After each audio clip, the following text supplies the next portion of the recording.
got the sun beating down on my big sky dreams. There's no place I'd rather be. Crossing Arizona in the morning sun, bound for Albuquerque when the day is done. Meet a couple friends and we'll play some tunes by the light of the desert moon. 'Cause I'm free to roam and loving the West, Saddle Creek and riding on a silver screen quest. I got the sun beating down on my big sky dreams. There's no place I'd rather be. With the sagebrush stretching to the mountainside, prairie leading to the continental divide. See the stars shining in my lover's eyes. There's no place I'd rather be. Welcome to T-Bone's Best of Roanoke show. Music, comedy, and conversation featuring HB, the Honey Badger. Honey Badger don't care. Now, on with the show. She's Aspen Black, singer, songwriter, poet, straight out of Rocky Mount, Virginia.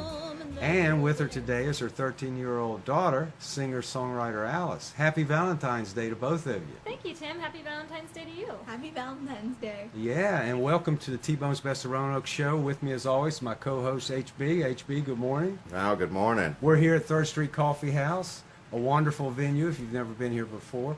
But there's so much we want to talk about, and we want to hear some of your music, unplugged or live or however it is, here at 3rd Street Coffee House.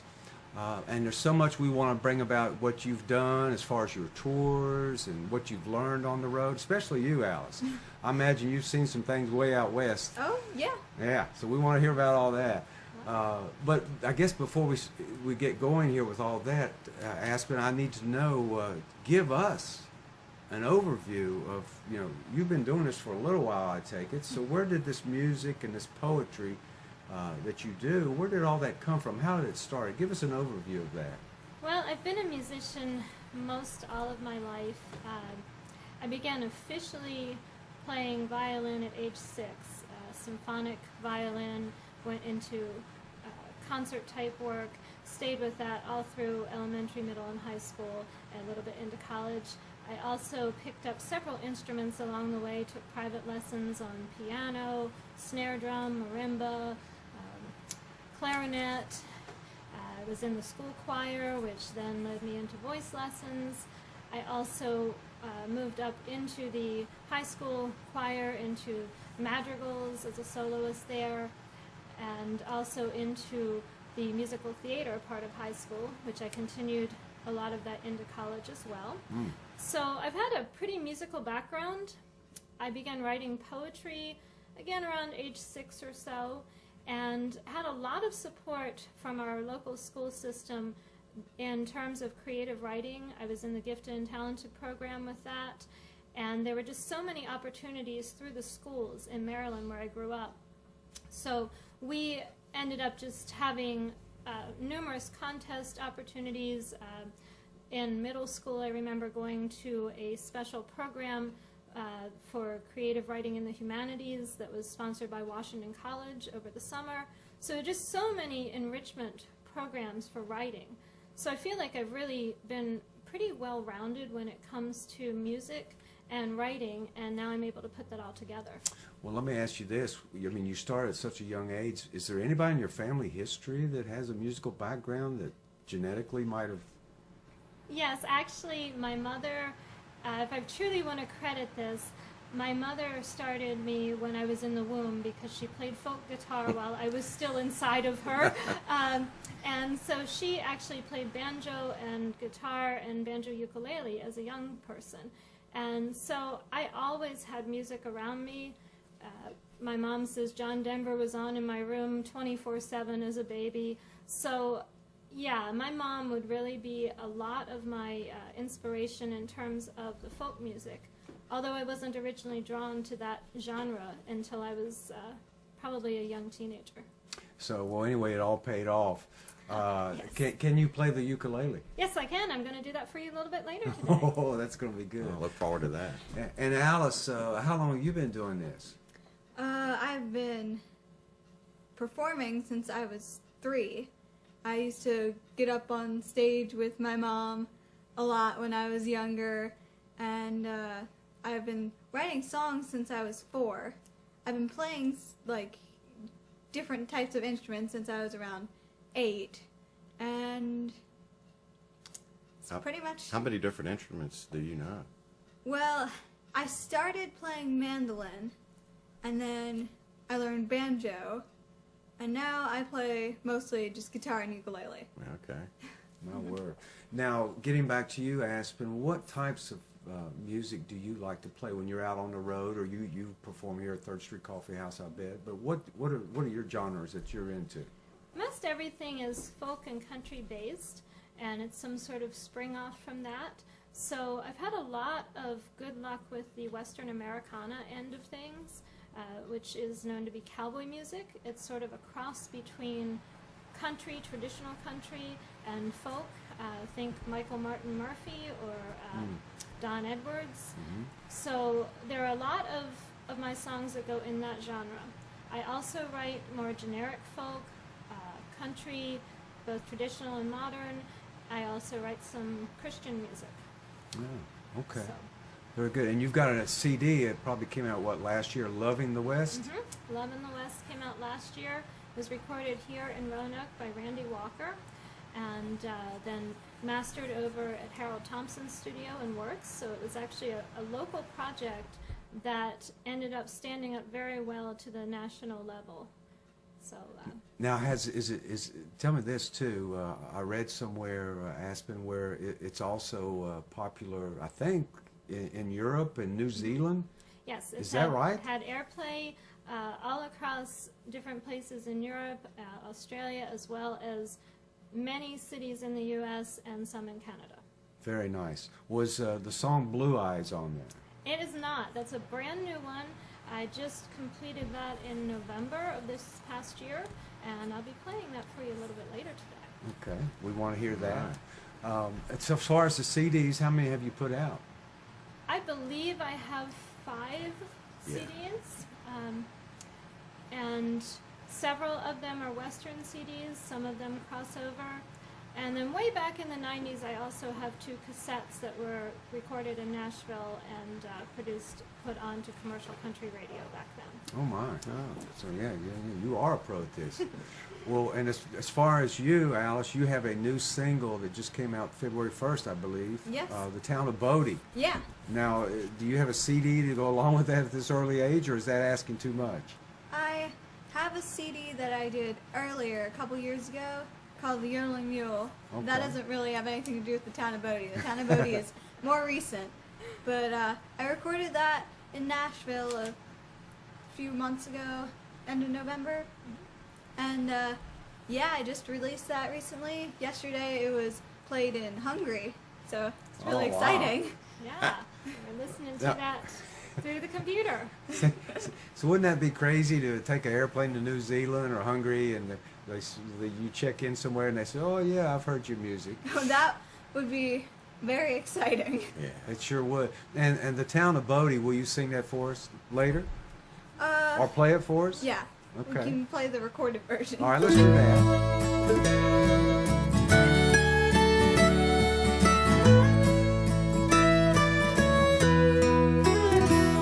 I cut a slice of strawberry pie as the sun warmed my face through a window. A wagon rolled down the dusty street, no breeze to fight the summer heat. I wrapped it up for my friend Mary Rose, walked past the church and the schoolyard. We played all day by her two-room shack, then I walked home across the railroad track. And the sun set on the town of Bodie. It's morning and the newspaper says 2 miners were shot in a card game. The bank was robbed, 6 men are dead. I play with my dolls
pews and the desks are all empty.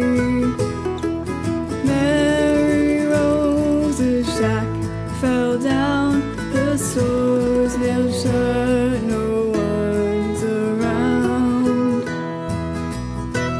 This town was rich, our pockets held gold. Main Street was bustling with wagons. Sure, gamblers killed and miners fought, but as a little girl I never thought that the sun would set on the town of Bodie. Now the sun has set on the town of Bodie.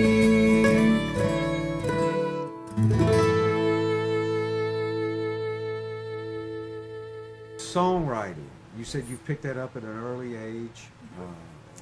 What's your process for doing that? Well, it's been evolving. Right now, it actually is what I call the butterfly net. I actually just have to gather it up as it comes at me. If you could imagine Henny Penny and the acorns raining from the sky, I've got to just grab those butterflies out of the air, because if I don't, they're gone. It comes to me now in words and music at the same time, and I literally have to scramble to sing it into some recording device, either on my phone or I actually have an old-time tape recorder, which you can barely get those old cassette tapes for anymore, but I do have one of those, and sometimes I forget all those devices and I end up having to put it on a video or something, anything that I can get at hand, because if I don't get it down within 5 or 6 seconds, my brain is already on to the next line and that line's gone. So I used to start out with mostly lyrics and then put the music behind it. So, which is interesting because I really began writing not lyrically, but I think back to my elementary school days and such. I was actually composing orchestral music on staff paper. So it was sort of interesting. I was telling Alice on the drive here that remembering that when I wrote my first lyrical song at age 12, I got mad at myself because I felt like I was selling out my composition angle, so to speak, as an orchestral composer. But I quickly got over that and now write a lot of lyrically based songs. But yes, they all come at me at once. I've read many different artists have, like you say, different ways of inspiration or composing their music, and sometimes it'll be something they see or a sign they read or just little snippets of everyday life, and they'll take that as a core or a kernel and build off of that. There's a Jumpin' Jack Flash by the Rolling Stones. I read that Keith Richards and Mick Jagger were at Keith's house thinking of writing songs, and there was a yard keeper at the window, and Mick goes, "Who's that?" And Keith goes, "Oh, that's Jack. I call him Jumpin' Jack." And that evolved into the song Jumpin' Jack Flash title. Absolutely. So does that happen? I mean, stuff like that? Oh, yes. All over the place. Inspiration is everywhere. Often it's in someone's eyes or in something someone says, something someone does. Just one little line, a comment that someone makes can spur an entire story for me. And often it's not something that's related to the actual person who said it or in the context it was even said. I put scenes in different places. Many times I'll log things in my head and then draw them up years later. So for instance, we were talking about the song Blue Eyes. In that particular song, there are actually 3 different scenes, one in each of the verses, but they come from 3 moments at time with 3 different people. So it's really unique, and the first one is a memory of taking Alice up to Taos, New Mexico. On the way back, we stopped on the side of the road, walked down an embankment, stepped over the rocky bank into the Rio Grande, and said, "This is the Rio Grande." and because she was searching for it the entire time, thinking Where every is it? stream was the Rio Grande. And I said, no, Alice, this is the Rio Grande. So that particular scene was just frozen in my mind. Right. But that was in 2013. The song, of course, came about in 2018. Had no idea that would go in a song. The second verse, actually, the scene there is my father and I went to Wyoming. We were in Jackson Hole, stopped outside there at Lake Jenny, where you look up at the Tetons, the Grand Tetons. And I remember laying down flat on the ground and putting my camera right on the water's edge and shooting up at the Grand Teton there. So again, that picture stuck in my head. There was no other character with me at that point. It was just me. My dad was probably still in the car. That was in 1996. So again, that's just a memory in my head. And none of this really came together into a song until this past September, when I was with my duo partner driving down into the Wind River Canyon in Wyoming, headed to our next show. And there are all these signs that talk about the rocks being millions and billions of years old. And for some reason, that just triggered an entire story that I wanted to tell. I started thinking about, you know, what would it be like if I could share all these things I've seen with somebody, if a character could do that. And often I write, there's some of me in every song, but I really like to write with characters. So when I write these songs, I'm not seeing myself in every one of these situations. I'm seeing an external character, a man, woman, whomever that may be, just like if you were watching it on a movie screen.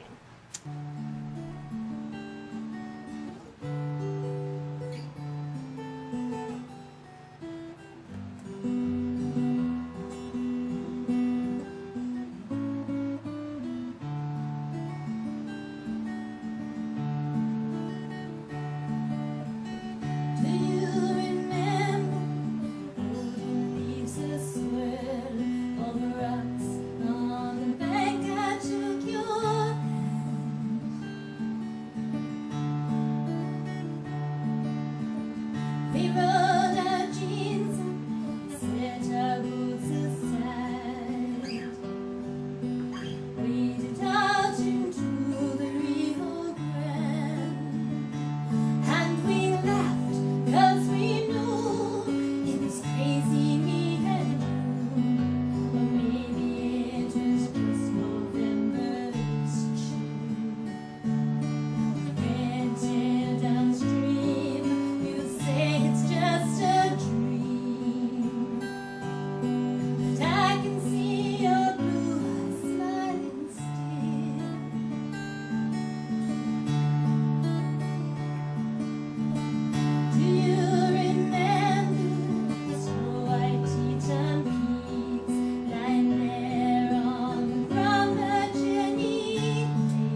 traced each star that night, and we laughed 'cause we knew it was crazy we had knew, or maybe it was just a barn-out's trill.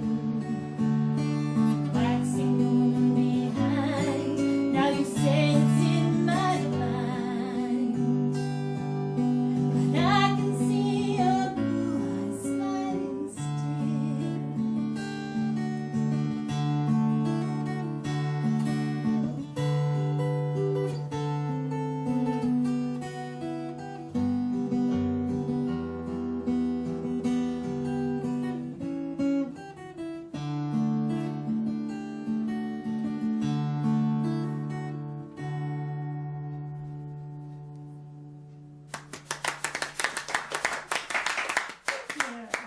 Oh, Okay. okay. So those three things you put together in one song, and some of those memories were like 5-6 years ago. Oh, so, well, 1996 was quite a bit ago. Yeah, so, yeah. I wasn't a math major there. 20. There you go. 20. But yes, Three. they, and I had no idea that they Yeah. would come about into a song, but yet they did. But is that Typical? typical? Yeah. I think there's so many things, they're just waiting in our heads. Mm-hmm. And having a very rich life where you can just experience so many things and not forgetting about these things end up playing into your future work. Mm-hmm. So I don't go about my life saying, oh, that's going to be a song.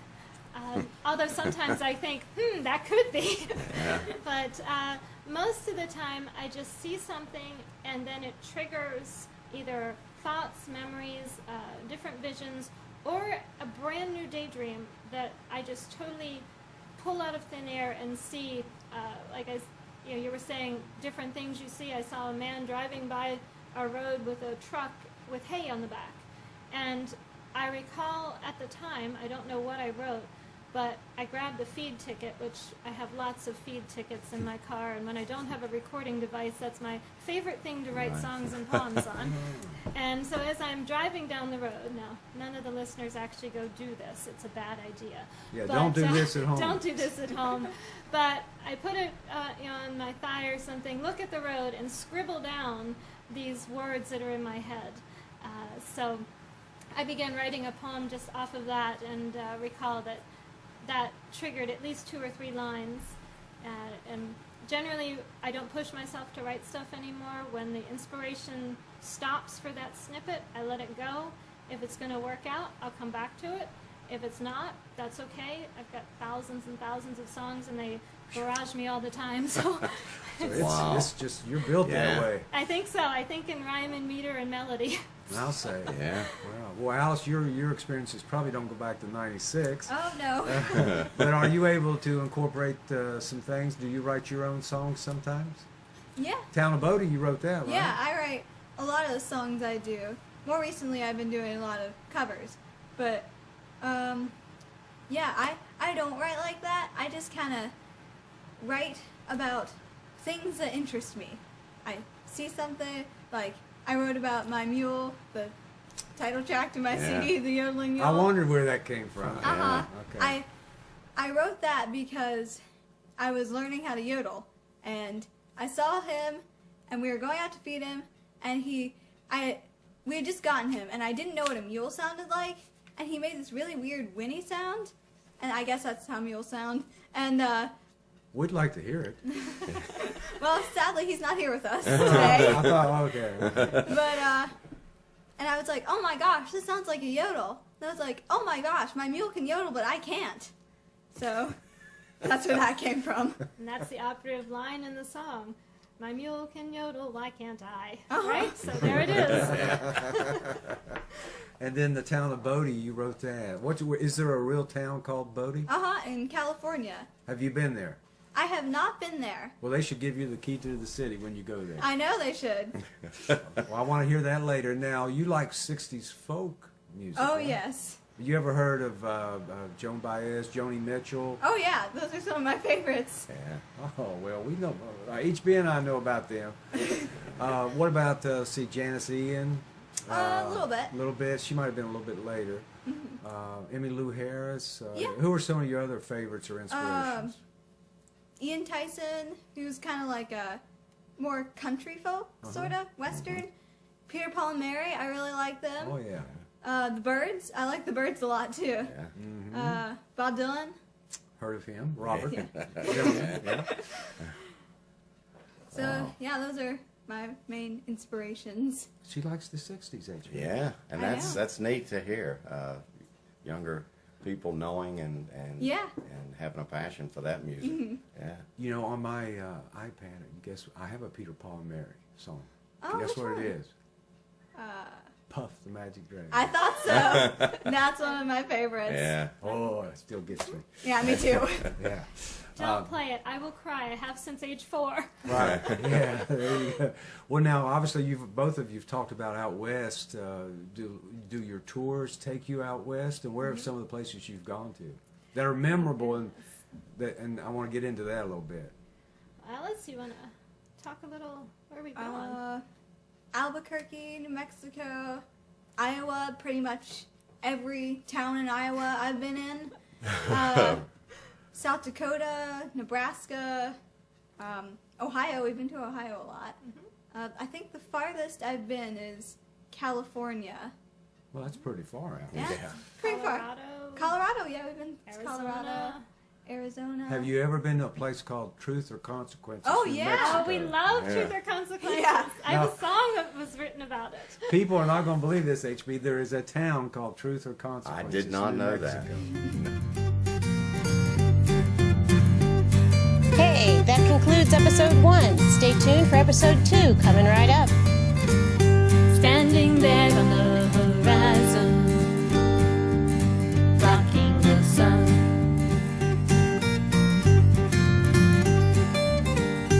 Empty road in my hands, seems like she's won. Like the Mustang, Caltejosa, she keeps one hoof upon the wind. Magnifica, Poderosa, no escape from where she's been. And I can catch the mule